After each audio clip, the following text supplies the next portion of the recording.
All right, we have head UTSA women's basketball coach Karen Aston's weekly media availability, week of December 1st, 2025. Roadrunners split at last week's Hoopfest women's basketball challenge.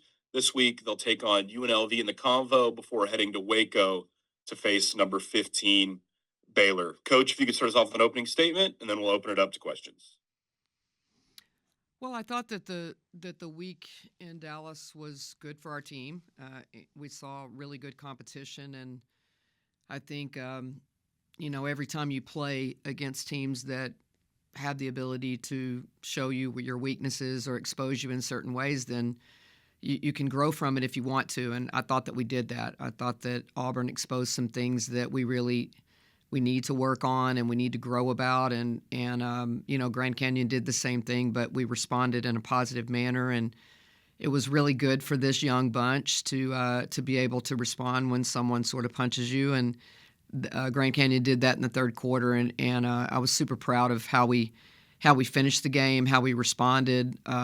People made plays and we played as a team, I thought. And we need to grow with that area. We're getting to know each other. We're learning people's strengths and weaknesses, and I think that it's important for this team to continue to grow. And we're going to see a team in the Convo on Wednesday that's going to really challenge that again in UNLV. Sean? You touched on your team's resiliency, and I'm sure you would have hoped that they would have maintained the lead against Grand Canyon. How much does being able to complete a comeback like that help your team down the road? Well, I think sometimes they don't even realize that. Sometimes people use the term "a win is a win." I had a couple of people tell me that, but to be honest with you, a win is a big win for us. And being able to come back from a team that had high expectations this year, a team that went to the NCAA tournament last year, was a conference champion, I think really helped our confidence. And you can tell in the last few days of practice that we feel a little bit better about ourselves, that we realize that we overcame some adversity and we're able to stick together as a team. And I think that this group is going to continue to learn those things every single time we play. And the schedule has challenged us in that manner. It hasn't always been easy. It hasn't always been fun. But I think that this particular team, just because we're so young and we have a lot of new pieces, it was important for us to be challenged and figure out how to get to a place where we sort of know who we are before we get to conference play. And I'm not sure we'll be there right when we open up, but I think we're getting closer.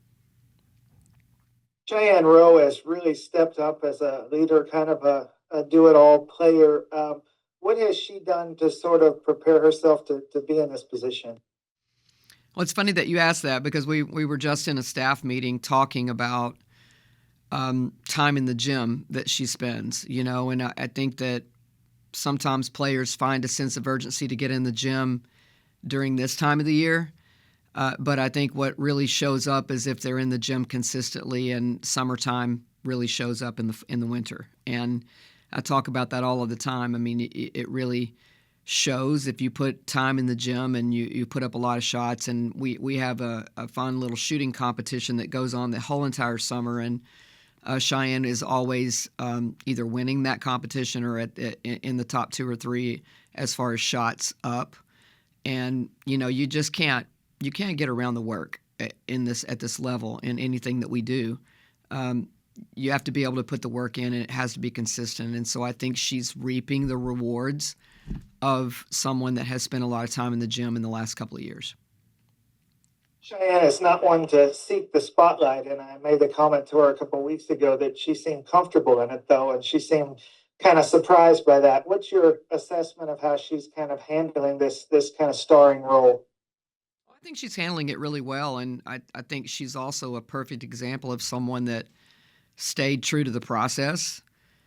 We know when she transferred here, she was looking for someone that would mentor her, someone, a staff full of people that would really pour into her, and she trusted that. She's trusted the process of what we've coached her on.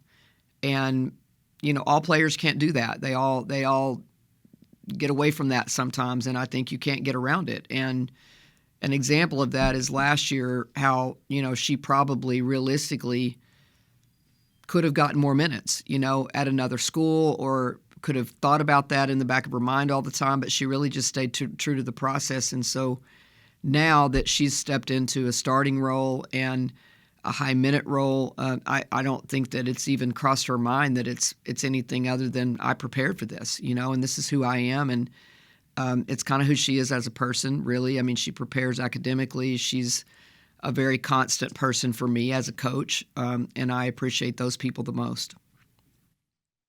I know you, just like everyone else, have to contend with the transfer portal and all the things that come with today's era, but you do seem to have identified a number of players who are interested in committing to that process long term. What are the things you look for when you're recruiting that sort of indicate that a player will be committed to that?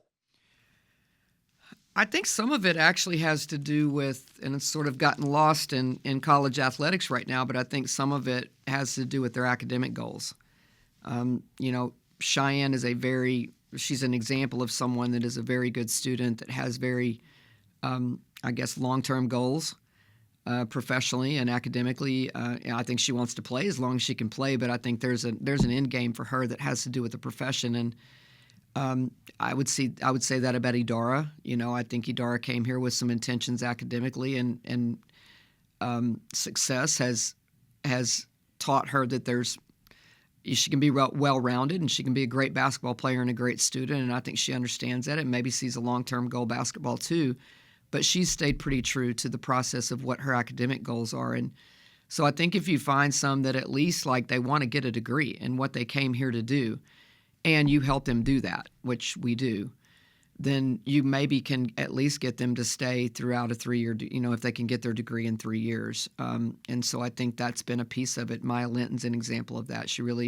Sienna, those guys want to finish their degree. And so I think that has helped us identify those people, but it's not an easy science at all. Wednesday is the welcome to the birdcage kind of theme, and with the creation of the new student section. How important is student attendance and involvement to the success of your program?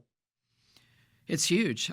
Community support, which obviously includes our student body, includes our student athletes here that support each other. It includes the staff that attends a lot of our games. It's a family affair, in my opinion, and it's an all-in-one experience that I think has been a good one. You guys have made it a good experience from a marketing perspective. I think adding some stuff for kids, it has become a good experience for our community. And I think to your point, what we really want to transition to is that it also becomes a great experience for our students, and they become part of our process, and they become part of what we feel like has been our success at the Convocation Center. And it's going to be highly challenged on Wednesday night. We have a former conference champion coming in here that is used to winning a league and used to going to the NCAA tournament, and a really, really good basketball team that I'm excited to showcase, to be honest with you. I'm excited about UNLV coming in here on our home court, and it'll be a huge challenge. But I hope the students can recognize that this is a big game for our program, and it's one that we really want them to gravitate to, and we want them to become a part of who we are. Jada Holloman's a newcomer for you who worked her way into the starting lineup last weekend. What have you seen from her, and what have you liked about the way she plays? I like her work ethic. You know me. I mean, I like kids that roll their sleeves up and really go to work, and she has done that from day one. The process, again, I keep using that word today because these are players that had to really buy into the process to even, want to come here. First of all, I think they know how we do things, but also, you're talking about a transfer that, is on a fast track. She only has a couple of years left, and her buy-in has been really important because she came here learning a new system and a new way of doing things, and quite honestly was frustrated in the beginning because it was hard. And it was something different for her, and she just rolled her sleeves up, and she's gone to work, and she daily has gotten better and better, and she's being rewarded right now for that. And I hope she continues to improve. I think there's a lot in front of her still. We talk about it all the time, how you just have to keep buying into the process, and she may not really see the light until next year, but I like where she is right now, and I'm really proud of her progress. What about Jada interested you when you were looking at recruiting her? Yeah, just her motor. I like players that have high motors. I like players that can get up and down the floor. At the time I thought she was probably more of a point guard, but now that we've had her, I think she's kind of got like a scoring mentality. She's not afraid to take shots, even when she's missed them. She's still going to put up the next shot, which I think is hard sometimes for players.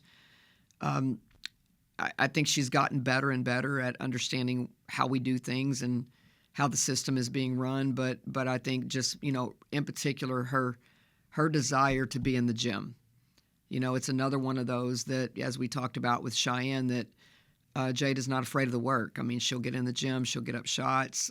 She comes from a basketball family that just lives in the gym, and she doesn't mind the extra work, which I think at this level, that's a huge piece of it. Like, if you think what we're doing 2 hours out of the day for our team is gonna make you a great player, then you're fooling yourself. I mean, you got to be able to have the desire to get in extra shots in your free time.